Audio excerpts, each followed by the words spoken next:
두 번째는 지 맘대로 살았던 과거 때문에 이게 내가 붙들려서 하나님 원하신 대로 살려고 하는데 이게 자꾸 몸이 말을 안 들어주는 거예요.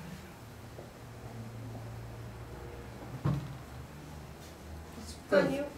예, 살아오던 습관과 타성이라는 게 참 무섭더라고요.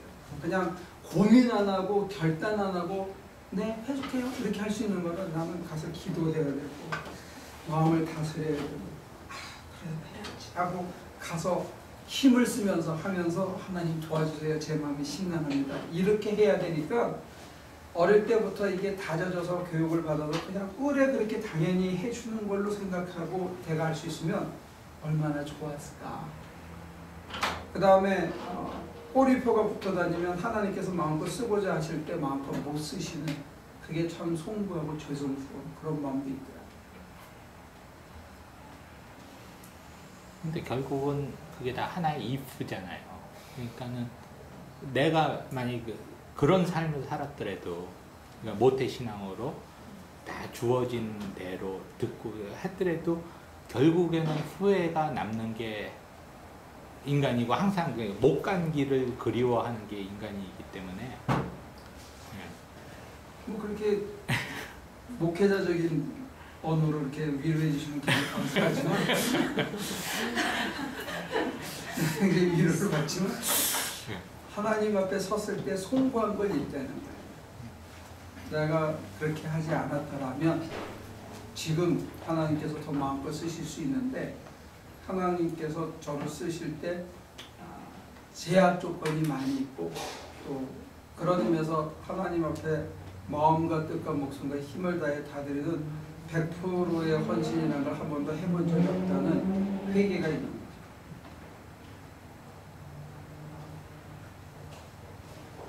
그래서 세컨 찬스를 주신 것은 참 감사하지만 처음에 잘 쓰였으면 참 좋았을 것. 그게 이제 어떤 면에서는 This is the last chance for me 라는 그런 생각을 하게 해요. 그게 한순간에 무너지더라고요.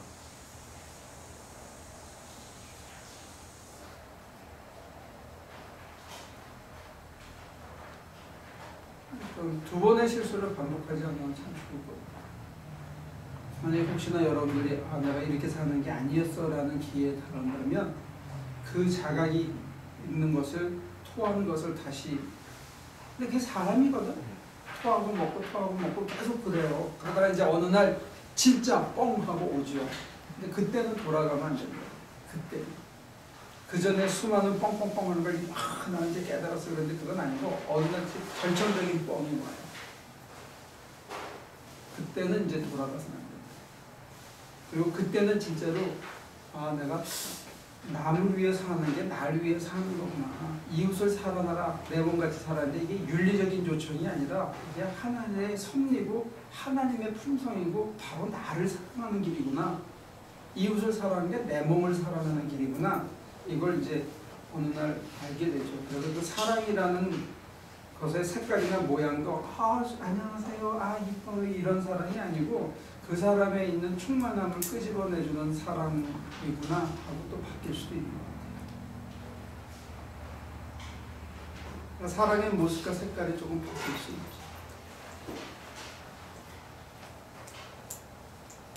중요한 거는 저나 여러분들이 충만하게 사는 거예요.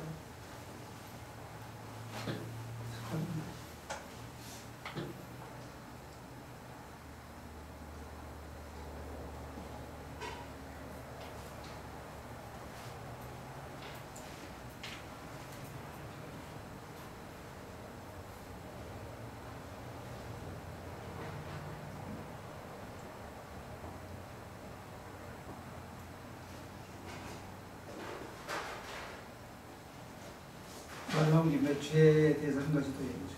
그 상황의 이야기가 딱 됐는데 포커를 들어서 계속 한 10월 말까지 그때 패턴이었나 보네요. 다 그랬죠. 네? 우리 때는 문화라는 게 술 먹고 당구 치고 포커하고 그 정도죠. 연애 산에 저 같은 경우도 산에를 다녔고 근데 우리 학교 뒤가 A님이라고 있었어요. 교실에서 이제 불 꺼지거든요. 그럼 갈 때가 애기능에 가서 둥근달 밑에서 그걸 했는데 집이 홀랑망했어요. 갑자기. 그래서 어머니 아버지가 돼지 7마리를 가지고 기장이라는 데를 내려가신 거예요. 갔는데 이 돼지굴에 그 파리들이 날아다니잖아요. 거기서 밥을 드시고 계시더라고요. 그걸 같이 먹는데 참 딱하다 하는 생각이 들었어요. 그래서 친구들이 도와줘가지고 돼지 움막에 그거를 뭐 같이 지어주고 올라오면서 제가 그런 생각이 들어서 이렇게 살면 안 되겠다. 그래서 다 끄는 거예요. 그러니까 어떤 때는 인생의 실패가 꼭 믿는 사람이 아니더라도 자기의 삶을 뒤돌아보기에는 어떤 모멘텀이 되기는 해요.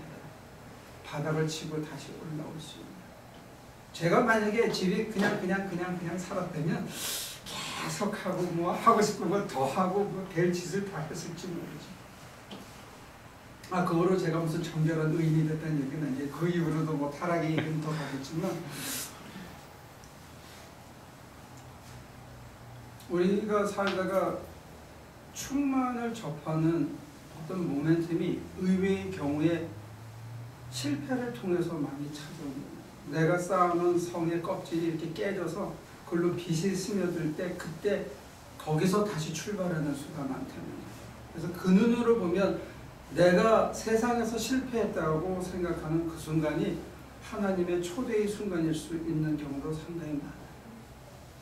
눈을 열고 마음을 쪼개는, 그리고 결단하고 도와주시기를 바라고 그분의 도우심에 따라서 걸어가는. 그러니까 여러분들이 뭐 새해 들어서 이제 1월 6일 새벽기도 가야지 뭐 이렇게 날짜를 정하지 말고 내 인생에 내가 이러면 안 되겠다 생각하면 새벽기도로 시작하는 것도 한 방법이에요. 각광교회를 찾아가도 좋고 자기 집 침대에서 아침에 나와서 소파에 앉아서 새벽기도를 시작하는 거, 그게 시작이에요. 그때 하나님이 가까이서 느껴지고 하나님이 내 옆에서 나를 가까이 안고 계시다는 그 감각으로부터 내가 그렇게 살면 안 되지 하는 게 느껴지기 시작하고 내가 소중하게 생각하고 붙들고 있던 것들을 하나씩 가볍게 내려놓을 수 있기 시작해요. 그러면서 충만은 시작됩니다. 이 둘이 같이 가는 거예요. 원래 예정하시고 약속하셨고 이미 주셨고 한데도 불구하고 내가 누리지 못하고 사는 것은 뭐냐면 내가 갖고 있는 이 견고한 성이 너무나 안락하고 좋아가지고 거기서 그냥 살고 있는 것뿐이에요. 근데 그게 흔들리는 터전이고 그게 안락하지 않다는 게 이렇게 쫙 깨지는 순간에 우리가 다시 보기 시작할 수 있다. 근데 그게 자주 와요. 그래서 제일 좋은 거는 매일 오는 게 제일 좋아요. 그럼 바울은 날마다 자기를 십자가에 매단다 이렇게 표현했습니다. 매일. 그러니까 늘 충만하게 살고 일체 자족을 배우고 살았다 이렇게 얘기하죠. 그러니까 그 정도 되면 어느 때가 되면 하늘의 섭리가 느껴집니다. 하늘의 섭리가. 하나님의 시간표가 보인다는 거예요. 그래서 하나님의 시간표를 보고 하나님의 계획을 어렴풋하게라도 느끼면서 거기에 따라가면서 이 세상에 누구보다 열심히 살지만 이 세상에 함몰되거나 집착하거나 어태치되는 게 아니고 일정한 디스턴스를 두고 그 속에서 최선을 다하고 살아가는 삶을 사는 것, 이걸 종말론적인 삶이다. 오늘 바울은 그걸 얘기해주고 있습니다. 이 에베소서는 굉장히 스케일이 커요. 우주의 시간표를 얘기해주고 있어요. 이 우주를 하나님이 어떻게 꾸려가고 우리가 그분의 아들로서 거기에 동참하고 있기 때문에 굉장히 안목이 커요.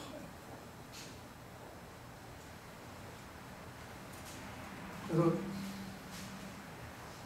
후배들이 저를 만나면 이제 우린 연애라고 1년에 한 차례씩 모이고 지방이라고 또 중간에 한 번씩 만나는데 제가 이제 예를 들면 1991년도부터 잡지 운동을 했거든요. 신학 잡지 운동을 하고 이제 책도 뭐 92년도에 책을 2권인가 쓰고 뭐 번역을 2권 하고 이렇게 했던 활동을 아는 사람들이 지난 2, 3년 전에 만나면 형 아직 한국 안 가셨어요? 뭐 이렇게 이제 뭐 제시카 쓴 책을 읽었다는 사람도 있고 그런데 이제 그 얘기 속에서는 여태 뭐하고 계십니까? 이 단어가 숨어 있는 거예요. 왜 여기서 이러고 계십니까? 근데 이건 그 사람들이 겉으로 저를 보는 거고 또 사실 어떤 면에서는 좋은 지적도 있어요. 게을러지거나 나태해지거나 작게 살고 뭔가 해야 되는 걸 자꾸 미루고 있는 그런 지적도 있을 수 있겠죠. 그런데 이제 이 말씀에 빗대어서 하는 건 뭐냐면 충만의 삶은 정체된 건 아니고 계속 ongoing 하는 건데 때와 그분의 계획을 기다리는 거예요. 두 가지가 같이 가는 거예요. 다른 사람이 사소하게 생각할 수 있는 일상의 일을 헌신을 다해서 최선을 다해서 나름대로 하는데 늘 부족하겠지만 하는데 거기에 멈춘 게 아니고 그것이 하나님의 그 시간표에 붙들려서 가고 있기 때문에 언젠가 하나님이 원하시는 거기에 네 하고 쓰일 수 있는 그 상태로 가고 있는 거예요. 근데 거기에 우리의 심리적인 상태는 뭐냐면 자족이 있어요. 사는 게 좋다는 거. 자기는 좋아야 돼. 난 여러분들이 잘 되는 거 관심 없었어. 몇 년 전까지는. 아무 관심이 없어서 죄송하지만 난 내가 급했어요. 우리 장로님이 가끔 저를 놀려서 이산이 아닌가 비요 하면 어떡하냐. 그래도 관심이 없었어. 내가 일단 올라가고 있거든요. 근데 그런 면에서는 저는 여러분들이 조금 이기적이 됐습니다. 사는 게 참 좋다. 누가 옆에서 자기를 어떻게 평가하든지 간에 나는 충만해. 한 가지 질문이 있는데요. 네. 실패를 하고 거기서 깨달음을 얻어서 이렇게 살면 안 되겠다라고 마음을 잡고 살아가는데 다시 이제 예전의 상태로 돌아가는 것들이 자꾸 생겨서 거기서 생기는 어떤 좌절감이나 죄의식 이런 것들은 어떻게 핸들을 해야 될지 사실은 그 부분이 가장 그 죄의식이 나로 더 반복하게 하는 엔진이 된다는 것을 사람들이 대부분 몰라요. 근데 죄책감이 드니까. 그러니까 죄책감이라는 것 자체가 네. 나로 그 짓을 또 하게 하는 거예요. 그러니까 죄책감 나눠서 봅시다. 죄에 대해서 책임을 지려는 감정이 죄책감이거든요. guilty feeling이. 네. 근데 근본적인 하나님과의 관계에서 내가 책임질 수 있는 게 하나도 없다라는 것을 참 쪽팔리지만 받아들여야 돼요. 그게 이 충만에 이르는 첫 번째 과정입니다. 그게 뭐냐면 내가 스스로 나를 위해서 할 수 있는 게 아무것도 없다라는 것을 내가 처음으로 받아들여요. 그래서 내가 나를 위해서 사는 것 자체가 나한테 아무런 도움이 안 되더라 하는 거예요. 그래서 내 방식으로 이제는 안 하겠다, 안 할 수 있게 도와달라. 그래서 내가 이제는 그거 하지 말아야지 하는 결단이 가장 무서운 장애들은 내가 그렇게 살면 안 되지. 그러니까 제가 대학 다닐 때 결단하는 방법하고 목사가 되고 나서 하나님의 은혜 가운데서 결단하는 방법 자체가 달라지더라고요. 행동의 양식과 결단이라는 그 말은 동일하게 쓰지만 내용이 전혀 다르더라고요. 내가 이렇게 살면 안 되지, 내가 이렇게 살면 큰일 나지 해가지고 대학교 때는 정신 차리고 공부해야지. 그래서 뭐 학원도 다니고 이렇게 된 거죠. 근데 이제 나이 들어서 다시 결단을 할 때는 뭐냐면 내가 그 과정을 다 지났는데 결단하고 안 하겠다고 생각하면 할수록 더 하더라는 걸 본 거예요. 인간의 근본적인 한계를 본 거죠. 그러면 내 힘으로 안 되더라는 거예요. 그래서 처음으로 다시 신앙이 시작되는 거예요. 하나님 도와주세요. 이게 아주 심플한 언어인데 내가 하나님 도와주세요. 내가 참 할 수 있는 게 없습니다. 라고 얘기하는 게 그게 제임스 라빈슨 주교의 말대로 한다면 honest to God. 하나님한테 처음으로 내가 정직해지는 거예요. 그리고 나 자신을 쳐다보는 눈도 처음으로 정직해집니다. 우리는 우리 스스로가 괜찮은 인간이라고 생각했었어요. 근데 하나님 앞에 서고 나를 빨가벗고 보니까 내가 참 괜찮지가 않아요. 근데 그 괜찮지 않은 인간을 하나님이 여전히 이뻐해 준다는 게 나로 부끄러지만 달아날 데가 없게 해요. 도망갈 데가 없어. 그분 앞에 내가 빨가벗은 채로 완전히 상처난 채로 두더기로 너덜너덜한 채로 이렇게 있는데 아무 말 할 수가 없는 거예요. 근데 하나님은 아시는데 나를 하나도 탓하지 않고 책망치 않고 더럽다 그러지 않고 그냥 이뻐하고 계십니다. 그 앞에 쓸 때 이제 소위 말하는 hopelessness 이게 바뀌죠. 그래서 나는 할 수 없어요. 그냥 주저앉아 있고.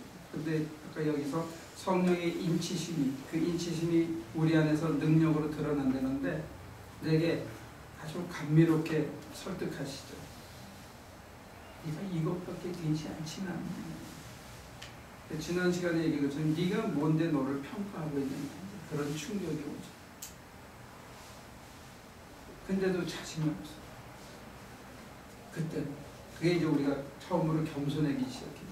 그래서 한 걸음을 내딛는 것조차도 조심스러운데 그때 하나님이 힘 주셔서 살짝 발을 내디면 그 초롱성 같이 보이던 장벽들이 안개처럼 하나씩 사라지면서 신뢰가 커지고 옛날에는 뭔가 이루었다는 것 때문에 기뻤는데 이제는 그분이 나와 함께 계셔서 내가 같이 걸어가고 있다는 거가 감사하고 기뻐지는 이게 눈과 잣대가 달라지는 거예요.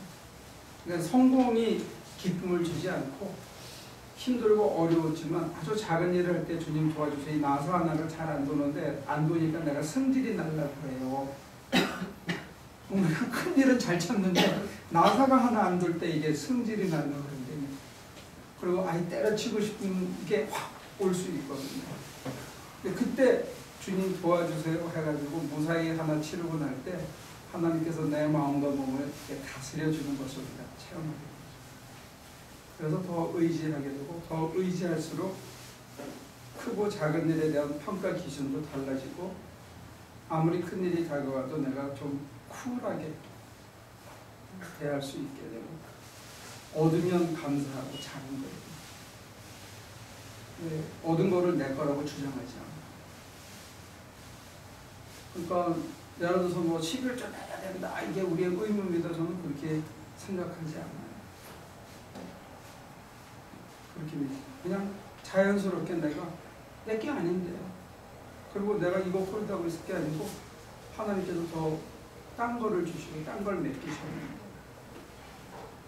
그러니까 여러분들이 교회에다 돈 내는 것도 중요하겠지만 그거 이상으로 중요한 게 여러분들의 웃음을 여러분들의 그 따뜻한 손길을 일터에서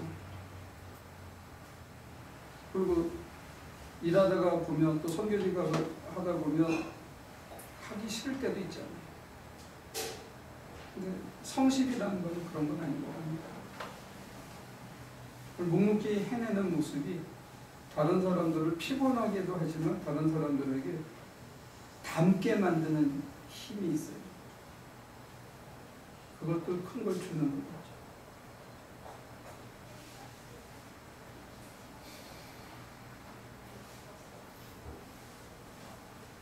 그러면서 이제 변화가 뭐냐면 사는 게 점점 재밌어지고 당구가 골프가 뭐 어떤 이런 익사이팅한 그런 게 재미가 아니고 그냥 아침에 일어나서 기도하고 뭐 간단하게 주워가지고 차 타고 가면서 뭐 오면서 일하고 어떤 때는 난관을 부딪히잖아요. 해결하기 힘든 것들을 이렇게 하나씩 해결해 나가고 조금 내가 쿨하지 않는 거는 이상하다. 독을 물 끓여야 되는 게 이상하네. 그러면서 사는 게 점점 재밌어지는 거죠. 사소한 것들이 참 재밌어지는 거죠.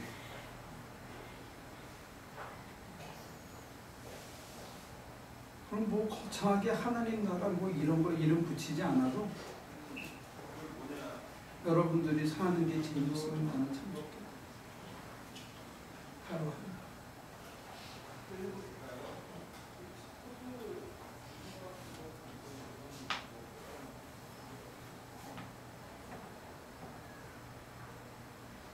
그게 기쁜 소식이거든요. 내가 하나님의 자녀다, 하나님의 아들이다. 내가 그분의 유혹을 상속받는 상속자다 하는 이런 거창한 얘기만이 아니고 내가 하나님 때문에 오늘 하루하루가 참 좋다. 그게 이제 충만의 얘기예요.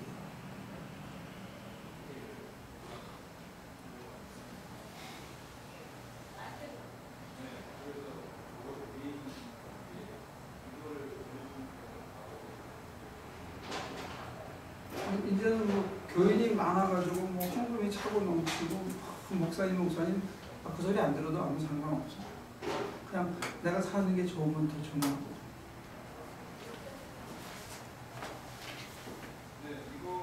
여러분도 대돈을 벌어가지고 이민사의 최고의 부자가 되면 맨날 신경 쓰고 밥도 제때 먹고 막 입 돌아가고 이렇게 하는 삶은 좋을 거고.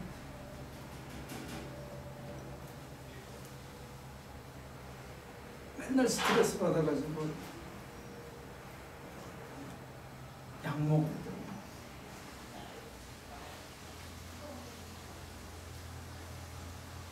이게 너무 이렇게 좀 작아 보여서 나도 말하기 좀 쑥스러운데 이게 복음이 아닌가 싶어요. 여러분 이게 그렇게 좋아 보이지 않아? 난 좋거든.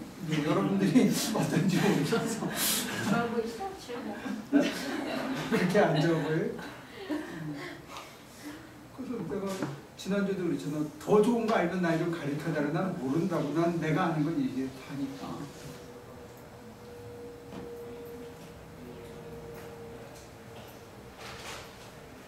근데 이게 되게 느닷없는 얘기인데요. 지난번에 수요일에 안 오신 분들은 또 이 얘기가 또 왜 이렇게 나오나 그랬는데 지난번에 제가 또 목사님한테 살짝 반항을 했잖아요. 말을 안 듣는 게 아니라 하고 싶은데 안 된다고. 근데 사흘 안에 이렇게 말을 바꿔서 죄송한데요. 진짜 모르긴 몰랐네요. 제가 몰랐더라고요. 몰랐고 그거 빨리빨리 그 길로 하나님을 만나고 싶다는 게 그것도 제 욕심이었다는 생각 들면서 그랬기 때문에 그랬다는 생각이 들면서 그렇지만 또 되게 역설적으로 그렇게 애탄게탄하고 있는 내가 참 좋다. 이렇게 힘들어하고 있는 내가 참 좋다. 그래서 아까 말씀하셨을 때 충만하고 있냐 해서 대체로 충만된 삶을 살고 있다라고 한 것은 그런 게 시시때때로 자주자주 느껴지고 자꾸 저를 부인하게 되니까 그게 저를 인해서 되게 마음이 풍족하게 그렇게 가게 됐음을 고백하고 싶어요. 피데바빠 얘기로 다시 돌아가면 죄책감을 느끼는 걸 우리는 양식 있는 인간 또 그래도 윤리적인 인간 뭐 인간이 기본적으로 그 정도는 해야 되지 않나 체면이나 양치나 자기가 한 잘못에 대해서 받아들이는 게 있어야 되지 않나 그러는 얘기가 이제 일상 세상의 잣대인데 제가 얘기하는 건 이제 더 심화돼서 신앙적으로 얘기했을 때 과연 개개인의 인간들이 그만한 능력이 있느냐 그걸 얘기해요. 책임질 수 없는 걸 책임지려고 하는 거는 교만이거든요. 근데 내가 스스로 해결할 수 있는 능력이 없다는 것을 받아들이는 거 이게 이제 개신교 신학의 뿌리예요. 이게 제가 보면 인간론에 있어서 개신교가 캐톨릭보다 좀 나은 것 같은데 우리가 스스로 갈고 닦고 기도한다고 해서 되지가 않더라고요. 그런 면에서는 우리는 절망을 더 많이 하는지도 몰라요. 하나님한테. 하나님 내가 이것밖에 안 되나. 하나님 또 실패했는데. 하나님 어떡하죠? 나중에는 심각하게 들어가면 하나님 앞에 섰는데 아무 기도도 할 수 없는 자리에 서게 돼요. 말을 못해요. 그냥 가슴이 이렇게 뻑하면서 눈물도 안 나고 눈물이라도 쏟을 수 있으면 그건 젊다는 게 아닌데 눈물도 안 나고 말도 안 나고 그냥 하고 맥혀가지고. 근데 중요한 건 뭐냐면 그렇게 되는 상태는 뭐냐면 하나님 앞에 앉아 있는 게 몸에 배어서 그 자리에 설 수 있는 거예요. 그걸 굉장히 중요해요. 내가 달아날 곳이 없다는 거. 내가 맨 마지막에 쓰는 Final Appealing Quote가 바로 하나님이라는 거 우리에게 굉장히 중요해요. 그게 몸에 배어요. 그러면 그때 하나님께서 이제 그때 비로소 이전에 보이지 않던 게 보이기 시작해요. 뭐가 진짜 가치 있는 것인지 느껴지기 시작해서 내가 받아들일 수밖에 없어지는 것 같아요. 그래서 이제 그 신앙이 뭐냐 했을 때 하나님이 나를 받아주신 아무 이유 없이 그걸 내가 받아들이는 게 신앙이에요. Acceptance of acceptance가 돼요. My unwilling acceptance of His willing acceptance. 하나님이 기쁜 마음으로 나를 accept 해주면 내가 하기 싫고 비틀다가 어쩔 수 없이 그냥 하나님 앞에 마지막으로 서서 그냥 이게 그러면서 자아가 깨져요. broken heart. 그래서 옛 자아가 깨져서 산산이 부서져서 가루가 되고 그 가루를 다시 하나님이 빚어주시는 이제 다시 태어나는 거죠. 우리 인생을 살다 보면 다시 태어나는 순간이 두세 번 와요. 그래서 이전에 좋던 것, 이전에 가볍게 되는 것, 사람들이 다 좋다는 게 그게 상대가 되고 옛날에 사소하게 생각했던 게 참 소중한 것을 이게 다른 가치관과 다른 안목을 가지고 인생을 살기 시작하는 거예요. 거기서부터 이제 충만이 시작됩니다. 그래서 세상 사람들이 보면 그 사람은 모든 걸 다 잃었어.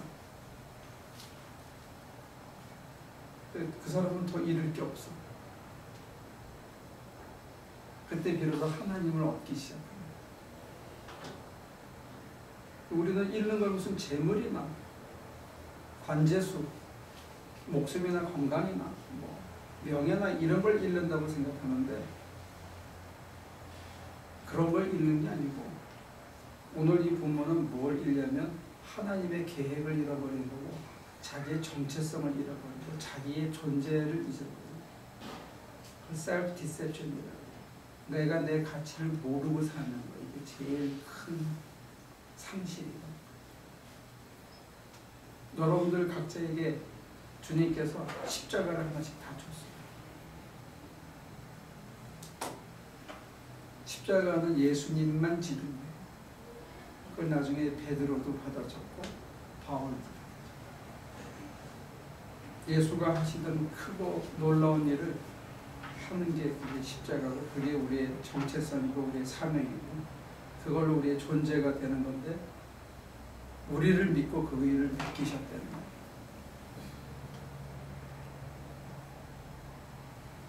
대단하잖아요. 우리가 그렇게 대단한 존재라는 것. 우리는 예수님이 인류를 구원하시기 위해서 자기 몸을 버리시는 대속을 하셨다. 이건 아주 앵무새처럼 외워요. 근데 그분이 참 인간이며 참 신이고 그분이 받아들이고 우리를 하나님의 아들, 딸이 되게 했다. 그 다음부터는 이게 추상명사가 되는 거예요. 그 다음에 자기 십자가를 지라. 이거는 뭔 소리인지 몰라. 근데 자기 십자가라는 거는 예수님이 지셨던 십자가를 나한테 또 주셨어요. 내가 지고 가야 되는 거예요. 날 어떤 사람으로 쓰시겠다는 거예요. 여러분들이 굉장히 거창한 존재입니다. 그래서 남의 집 하인살이를 하던 사람들, 남에서 종살이 하던 사람들, 군인으로서 겨우 목숨 팔아서 연명하던 사람들이 이 소식을 들으면 눈이 이만해집니다. 야, 내가 이런 존재인데. 근데 오늘날에 와서는 여러분들이 예수를 빙자해가지고 이 땅에서 잘 먹고 잘 입는 것을 대체만족으로 삼는다 그러면 그건 또 하나의 자기 상실이죠.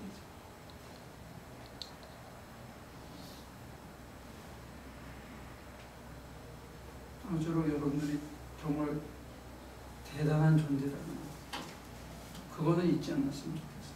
지금은 꼴이 좀 우습지만, 우리끼리 얘기지만, 우리가 다 한결같이 꼴이 좀 우습지만, 그러나 우리가 사실은 굉장히 대단한 존재다. 그만큼 예수님이 자기가 졌던 십자가를 우리에게 지고 따라오라고 당부하실 만큼 우리가 대단한 존재다. 제가 애들한테 뭘 시킬 때 터지고 물 새고 불나고 하는 일은 잘 안 맡겨요. 그건 제가 해요. 하다가 이제 얘가 됐겠다 싶으면 맡겨요. 예를 들면 우리 어머니가 제일 일하는 게 시원찮은데 전기로 불나는 거는 맡겨. 왜 그거는 잘한다고 내가 믿으니까. 가스 폭발하는 거는 내가 힘이 딸리지만 잘 안 맡겨. 그럼 터지면 그냥 가는 거거든. 그러니까 여러분과 저한테 예수님이 그걸 맡기실 때는 껍데기는 이게 시원찮아. 저예요. 근데 예수님이 우리를 믿어주는 거예요.